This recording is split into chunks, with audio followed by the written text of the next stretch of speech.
Hey YouTube, what's going on? And welcome back to Cairo and His Things. Today, we're going to be taking a look at three different categories of flashlights: the EDC category, the tactical category, and the enthusiast category. I see a lot of questions online from people that seem a little bit confused of what certain lights are and what they mean when they fit into a certain type of category. And I also see people who prefer a certain category of flashlight often poking fun at the other category or whatever. So I just want to help you to understand some of the characteristics that build these categories of flashlights, what they mean, what they look like, and what's right for you. So starting off, we have the EDC category. So here are the characteristics that I believe make a flashlight fit in the EDC category. Compact, because you're going to want it to feel comfortable in your pocket. This is something that you carry on a daily basis, so it's something that's likely going to be smaller to carry.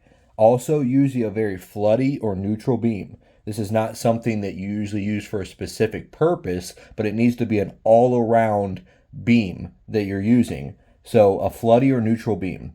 And that's why we see a lot of like LH351Ds and similar type of emitters in EDC lights.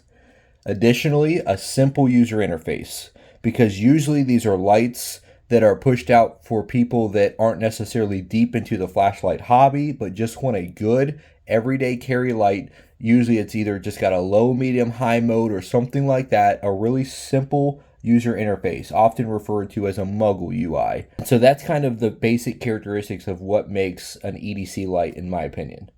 Now, when we look at the enthusiast category, so this is, a lot of times, let's say that you're on Reddit and you are on the flashlight subreddit. And I spend a lot of time on there. I like looking at people's collections. Occasionally I will post on there, but for the most part, I just like to look. But a lot of times, some of the things you see on there are more in the enthusiast category, okay? So here's the characteristics that I believe make up that category. A complex user interface. So a lot of people enjoy something more like Android, or just a user interface that allows you a lot more customization, a lot more features that you as the user can do and can control your light with, but it often means that you need an entire page of instructions on how to use your user interface until you get used to it. It's not something that it's not something that someone that is not deep in the hobby would want to mess with. Another characteristic I would say would be high CRI. You constantly see that among the enthusiast crowd, is that they like high color rendering index. Additionally, warm tints. You see a lot of that. I've been seeing people go even warmer and warmer with it to the point where, we're down in the, 2700K D dome and below at this point. And so warm tints. Also, usually less output, but higher run times. For example, on my KR4, it's got a boost driver. So it's not actually able to use its max turbo settings. However, it's able to run for longer run times on its medium settings. So usually less output but higher run times is something the enthusiast crowd goes for. I would say also extra and flashy features. Okay. Also aesthetics, just overall how good the light looks. Upgraded materials, and just something that is unique, because as you get deeper into the hobby, you don't want just the same old thing. You want something unique. So those are the characteristics that I believe make up an enthusiast flashlight. For the tactical category, now I just want to comment something, because a lot of the lights that I like to review on this channel fit somewhere in the tactical category or somewhere in a mesh of tactical and one of the other categories. And I see people in other groups referring to it as tactical, for example, but I can't necessarily agree with that. And here's what I'll say is that tactical category is usually something that's intended for first responders or self-defense or just someone who enjoys that style of light, but they absolutely do have a purpose. And personally, they're probably the category that I like the most. Now, I will say, though, that when you go on Amazon, for example, or AliExpress or something like that, and you look at flashlights, Usually when you see the really gimmicky lights that are clearly just somewhere between $1 to $5 flashlights marked up to $30, listed as a million lumens, and they always have a certain look to them, and they're almost always referred to in the description as tactical. So I can kind of get where the stigma comes from, because there are these cheap gimmicky flashlights that are being used by sellers and listed as tactical, but really that's not the case. So that is just getting a bad name from them alone. But really, the tactical market is a real one, and you just have to know what you're looking for. So here's the characteristics that I believe make up a tactical style flashlight. The user interface must have direct access to turbo. Usually it needs to have a bezel, and preferably some type of cutouts in the bezel, serrations or something like that. A good grip, the ability to really get a hold of the grip, and if you got this on a police duty belt or military or something like that, you want to be able to just pull it right off your belt and get an easy and good grip on it because you need to use it quickly. High candela, a tail switch, and high durability. So those are the characteristics that I believe make up a tactical style flashlight. And then additionally, so I would say as you take these three categories, you can often mesh them together. And that a lot of times when we're looking at flashlights, a lot of times they can be kind of a healthy blend of maybe two of those categories, or sometimes very uniquely, even all three of those categories. So we're going to look at some examples of flashlights from each of these categories. As far as the EDC style, I would say one specific flashlight I'll mention that I do not own, which is the Streamlight Wedge. I think that is a really EDC style category. It's compact in the way that it's built. It's easy to carry around. It's got a neutral beam, very, very simple user interface, simple button layout, super muggle friendly, right? So an example though that I own that I would say is not quite as good as an example as the Wedge, but still a very good example, is this Wubin X2 right here, okay? So it's rectangular in shape, and it's small, so it's very easy to carry in pockets, okay? It's got 3 LH351D emitters in it, or you could even upgrade to 519A emitters. So it's got floody neutral style emitters in it. The button layout is really simple. It's just clicking right here on this plate, and that turns it on and turns it off.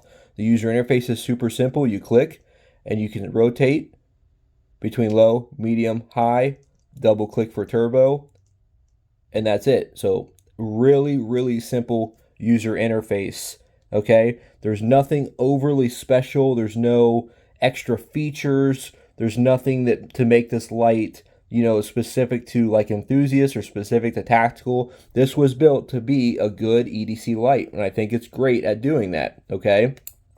So that's an example of an EDC style flashlight. Now let's take a look at an example of some Enthusiast flashlights. So I'll give an example of one I don't own again.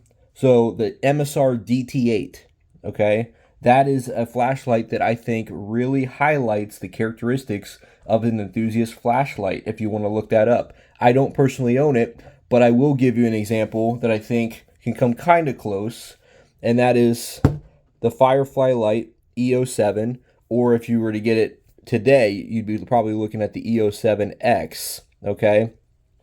So what we have here is we have, for one, I think that they made this an aesthetically pleasing light, okay? It's got Android, so it's got a customizable, complex user interface.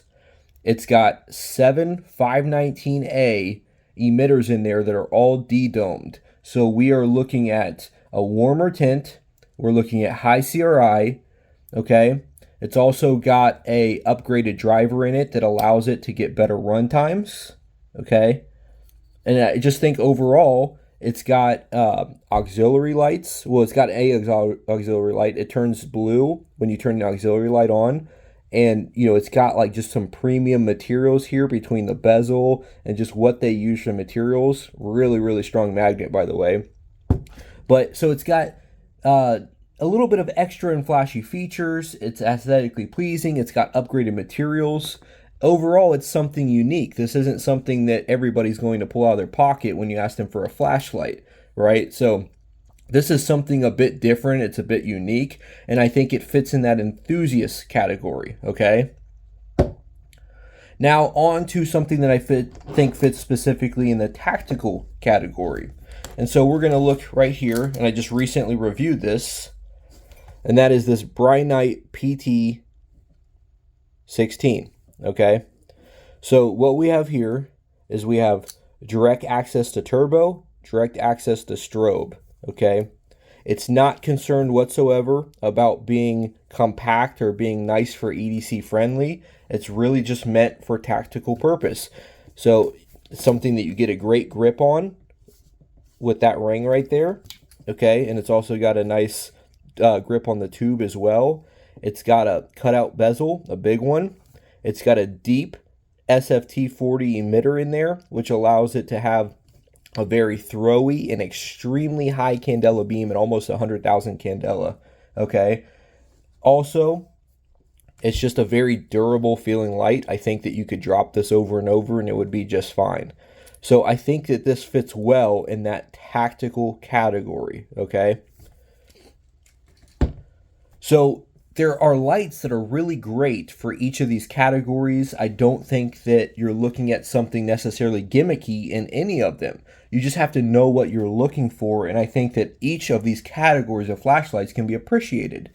So now let's take a quick look at how we can see a blend in between those categories at times. So for example, like the EDC and Enthusiast category, a light that I think makes up both of those categories. What I have here is a Workos TS10 in brass. Okay, so this is tiny, right? It's very, very EDC friendly, so it's compact. It's got good neutral, it's got a good neutral beam on it with those triple 519As in there. Okay. It's also got a simple button. It's just that one button click on the tail there. So it's really nice. But it doesn't make up all the categories of just EDC because it's got a complex user interface because it's using Android when you turn this on. So again, complex but highly customizable. Also, we're looking at very high CRI on this. Okay. Also, I would say with this finish that I have on it specifically, I've had multiple people who aren't necessarily into the hobby of flashlights ask me, well, why do you have this flashlight in brass? They think that's a little odd. And I'm like, well, you know, it's something I enjoy, but it's just something when you have multiple lights, it's nice to have something unique. It's nice to have something in an upgraded material. So it's got an upgraded material, okay? And overall, it's also got an auxiliary light in there as well. This turns blue when I turn the auxiliary light on. So it's got features and characteristics from both the EDC category and the Enthusiast category. And I think it fits well into both of those, okay? So this is what something can look like when something is EDC and Enthusiast. Now, as far as something that is, I think, both tactical and EDC friendly, we can look at a couple lights here. And we've got the Workos TD03, which I'm about to release a review on, so keep an eye out for that, okay? And also this Sofern SC28, okay? And so these both have characteristics of a tactical flashlight as far as they both have direct access to turbo. They both have these nice serrated bezels on them. They are both tail switch, both, I think, you know, on the more durable side, good grips, high candela. You know, they do the things that a tactical flashlight should, right? But let me show you the difference here with the Brynite. We have a significant size difference for one, okay? So these are meant to be able to be much more easy to carry, and they're meant to be a little bit more EDC friendly, whereas this is not. This is just meant to be a tactical flashlight. Also, when you look at something like this TD03, the simplicity of the layout is you've got the button right here, right, for the user interface. So you can just swap to whether you want a low mode or a high mode and then click through your modes like that, okay? Whereas with this, it's all about having that direct access to turbo and strobe, but if you actually want to use the side switch, you've got to do your manual unlock mode, and then you have to click through your modes. So this one's really all about having that quick and easy access when you need it in the moment. So this is a full tactical style, whereas I think something like this, TD03, is a nice blend between tactical and EDC. Now, I don't know that I have anything that would really specifically categorize itself between tactical enthusiasts other than one light, okay? But I actually think this light is a nice blend between tactical, enthusiast, and EDC. I think it's able to capture all three of those categories, and that is the Warrior 3S, okay? So you probably already noticed right away, we're looking at an upgraded material and it's unique. So that's titanium body, which you can get a lot of the 3Ss, you know, if you just wait it out, they release a new titanium type on it, you know, a new titanium tube on it every now and again, okay? And they're usually limited edition, but this is the fire edition in this, with this specific anodizing right here, okay? And so we have serrated bezel, okay? We've got a throwy emitter in there with high candela. Okay, we have direct access to turbo. But we also are just looking at upgraded premium materials all the way around on everything that's used on this. Okay, so, and it's also got some nice features as far as it gives you your output level and your battery input when you turn it on. It's got a pretty low moonlight mode. It's got some nice features on it that I think really allow it to be, you know, it's EDC friendly in its simplicity and the fact that it's still able to stay, you know, somewhat carryable, and I don't want to say it's compact because it is a bigger light, but it's not huge, okay? Like it's definitely carryable, okay? But I think it's able to capture a lot of the characteristics of the EDC category, while also very specifically on this model that I have right here, it's able to capture a lot of the enthusiast characteristics as well. But then also, I think its main characteristics were meant to fall in the tactical side. So I think this is able to do a bit of everything. And so I think that this Warrior 3S is what it looks like when all three can come together, and I actually really like the result. I hope that this was able to just give you some basic information if you're looking and just trying to understand a little bit more into the hobby or more into the different categories of flashlights, what makes up these categories. Maybe you're seeing people online saying something about how, you know, enthusiasts lights are not good or tactical lights are not good or whatever. I think that there really is a lot of great lights and all the different options, and we have a lot of things that help blend those options. So hopefully this was able to help you, and thanks for watching.